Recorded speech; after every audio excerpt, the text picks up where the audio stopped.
넌 포기하고 싶은 꿈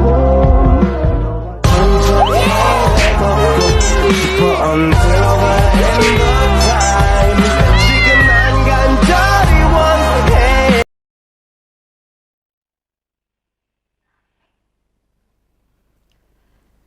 Assalamualaikum warahmatullahi wabarakatuh.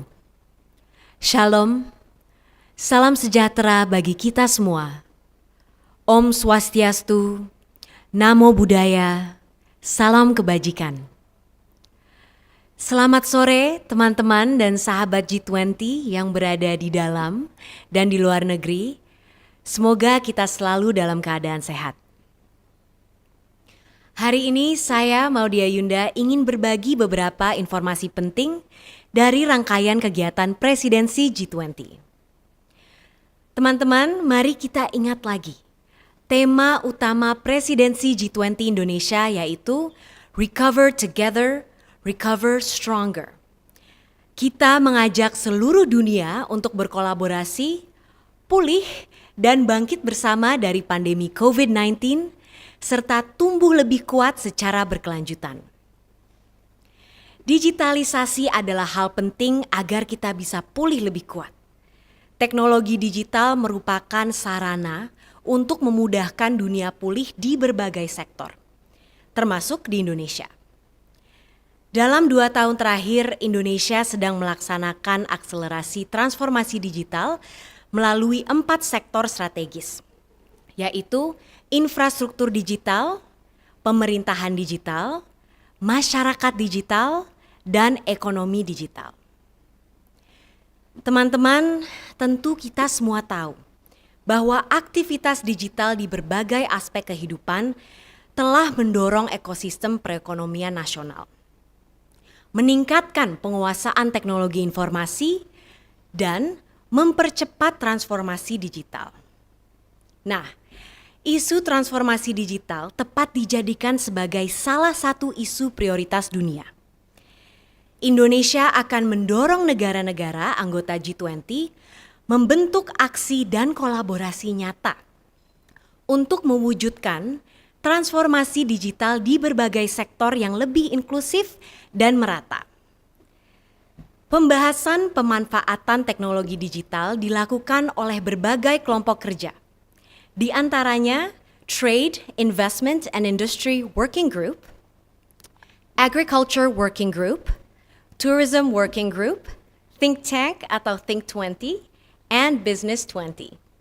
Pembahasan yang cukup beragam tersebut mencakup antara lain digitalisasi sektor pertanian, sektor pendidikan, perdagangan, hingga smart villages, dan digitalisasi untuk menunjang pencapaian tujuan pembangunan berkelanjutan. Apa manfaat transformasi digital untuk Indonesia? Percepatan transformasi digital diyakini mampu mendorong pengembangan ekonomi berbasis digital, terutama dari sektor usaha mikro, kecil, dan menengah. Misalnya saja, blus cantik tenun yang saya kenakan sekarang itu dari Tanimbar, Maluku. Berkat digitalisasi pasar atau toko, saya bisa mendapatkannya tanpa harus pergi ke tokonya secara langsung. Bahkan saya dapat mencari tahu makna apa yang terdapat dalam motif-motif ini dengan memanfaatkan teknologi digital.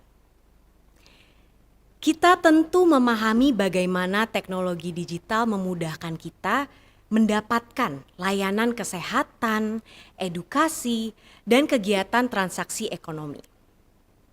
Selain itu, perluasan akses teknologi digital dapat mendorong inklusivitas masyarakat dan pemangku kepentingan terkait, termasuk yang berada di daerah 3T, daerah terdepan, terluar, dan tertinggal. Oleh karenanya, presidensi G20 Indonesia diharapkan dapat menghadirkan sebuah terobosan yang dapat mewariskan tata kelola ekonomi digital dunia di masa depan. Seluruh lapisan masyarakat diharapkan berkontribusi dan berkolaborasi melalui transformasi digital untuk kemajuan Indonesia dan dunia. Presidensi G20 Indonesia tahun 2022 memberikan banyak peluang bagi kita untuk mengangkat isu-isu yang relevan dengan kondisi ekonomi digital di Indonesia. Sebagai negara berkembang, Indonesia akan mendorong agenda-agenda digital yang lebih inklusif dan merata, seperti pemerataan konektivitas dan digitalisasi, serta penguatan dan literasi digital masyarakat. Teman-teman, pada 29 sampai 30 Maret lalu telah dilaksanakan pertemuan pertama Kelompok Kerja Ekonomi Digital atau Digital Economy Working Group di Nusa Tenggara Barat. Dan melalui kelompok kerja ekonomi digital ini, Kementerian Komunikasi dan Informatika Republik Indonesia selaku focal point untuk isu transformasi berbasis digital pada presidensi G20 Indonesia mengangkat 3 isu prioritas, yaitu konektivitas digital dan pemulihan pasca pandemi COVID-19, kecakapan digital dan literasi digital, serta arus data lintas negara.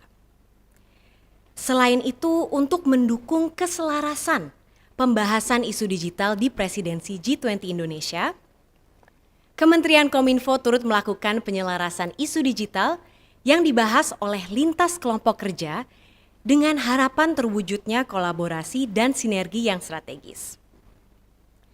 Hal penting untuk digarisbawahi dalam pertemuan kelompok kerja ekonomi digital yang pertama adalah para delegasi bersama-sama menyampaikan pentingnya ketersediaan akses konektivitas digital yang inklusif dan bermakna kepada seluruh lapisan masyarakat serta pelaku sektor industri. Selain itu, para delegasi mendukung pembahasan tentang isu keamanan teknologi digital dan keterkaitannya dengan keberlangsungan kegiatan usaha, terutama bagi keberlangsungan UMKM, guna mempercepat pemulihan global pasca pandemi COVID-19, serta melihat aspek kecakapan dan literasi digital sebagai hal penting dalam ekosistem digital. Teman-teman, masih ada beberapa agenda pertemuan kelompok kerja ekonomi digital sepanjang tahun 2022. Serta akan digelar di sejumlah daerah seperti Yogyakarta, Labuan Bajo, dan Bali. Selain itu, akan ada pertemuan Digital Ministers Meeting di Bali pada 1 September 2022 yang turut diikuti dengan penyelenggaraan Digital Innovation Network, yaitu kegiatan untuk mempertemukan para pelaku startup, pemodal, pemerintah, dan pelaku industri terkait.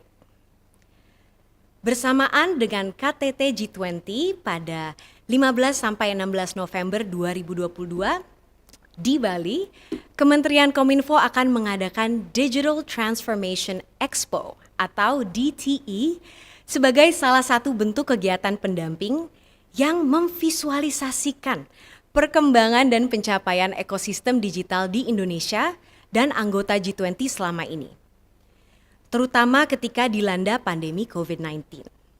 Dan ini akan dikemas secara unik dan menarik. Melalui expo ini, Indonesia menunjukkan kepada dunia, terutama pada negara-negara anggota G20, tentang perkembangan digital Indonesia yang pesat.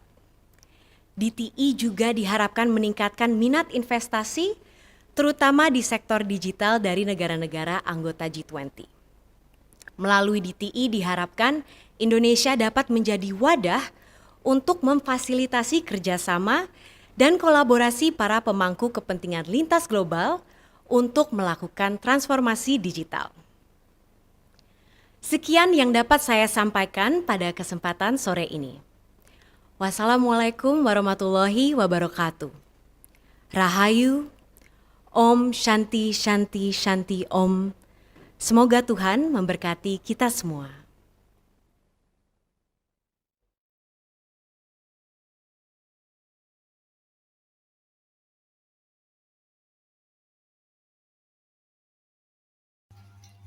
Assalamualaikum warahmatullahi wabarakatuh. Perkenalkan, nama saya Siska Yudamayanti dengan NIM 442507855. Di sini saya akan menganalisis bahasa yang ada di pidato influencer Maudy Ayunda.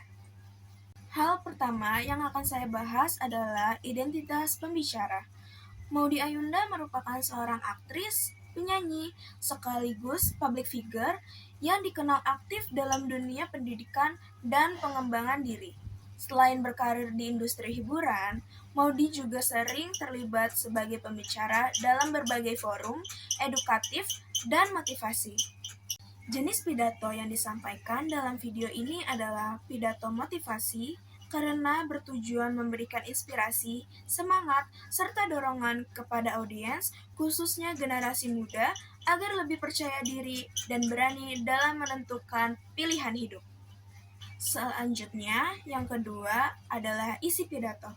Topik utama pidato yang disampaikan oleh Maudy Ayunda adalah tentang pentingnya pendidikan, proses mengenal diri sendiri, dan keberanian dalam mengambil keputusan. Dalam pidatonya, Maudy Ayunda menekankan bahwa setiap orang memiliki perjalanan hidup yang berbeda dan tidak perlu selalu membandingkan diri dengan orang lain.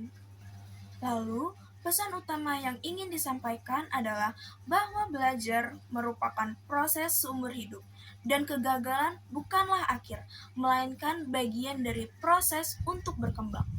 Maudy Ayunda juga mengajak audiens untuk tidak takut mencoba hal baru, meskipun terkadang pilihan yang diambil rasanya sulit dan penuh risiko.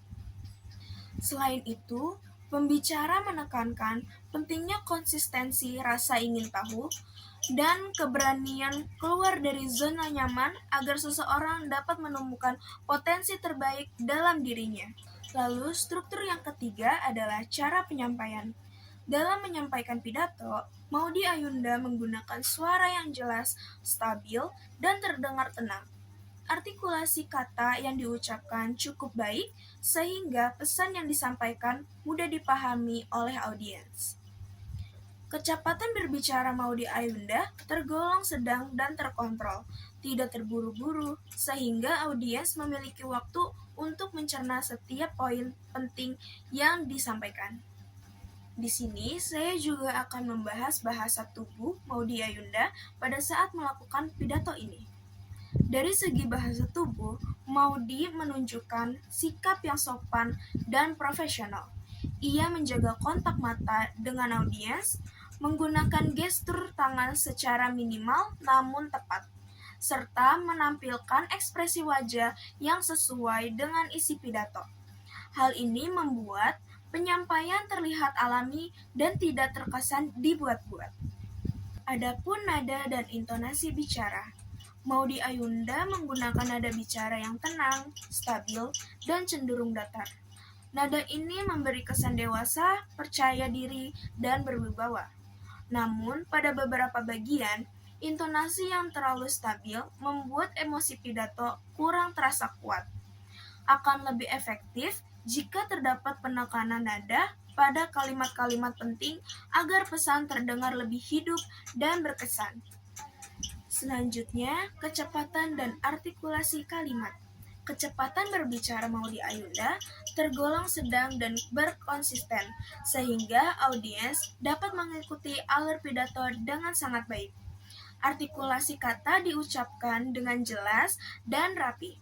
Kalimat yang digunakan cenderung pendek dan langsung ke inti, menyerupai gaya berbicara sehari-hari, sehingga pidato tidak terdengar kaku atau seperti membaca teks. Selanjutnya ada pilihan kalimat lisan. Kalimat yang digunakan bersifat reflektif dan persuasif, seolah-olah mengajak audiens untuk berpikir bersama. Maudy sering menggunakan struktur kalimat yang ringan dan mudah dipahami, sehingga pesan terasa dekat dengan kehidupan pendengar, namun variasi gaya kalimat masih bisa ditingkatkan agar penyampaian tidak terasa monoton. Selanjutnya yang terakhir ada gestur dan bahasa tubuh. Dari segi gestur, Maudy menggunakan gerakan tangan yang minimalis dan terkontrol. Gestur ini mendukung kesan tenang dan profesional, tetapi pada beberapa bagian terlihat kurang ekspresif. kontak mata yang dilakukan sudah cukup baik dan membantu membangun hubungan dengan audiens.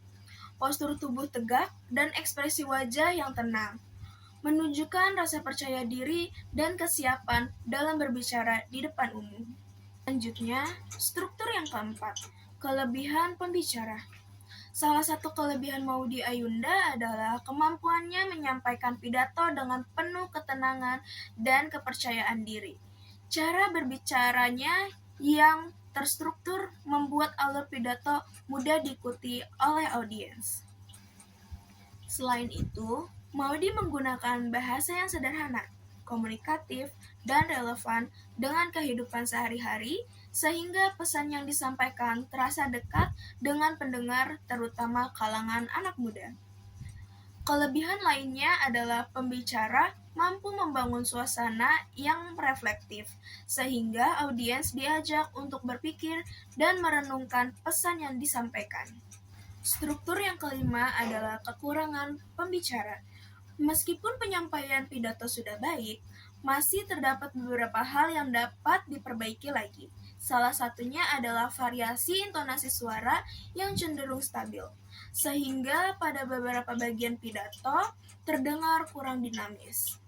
Selain itu, penggunaan jeda masih bisa ditingkatkan agar poin-poin penting terdengar lebih menonjol dan memberikan waktu bagi audiens untuk mencerna pesan secara lebih mendalam lagi.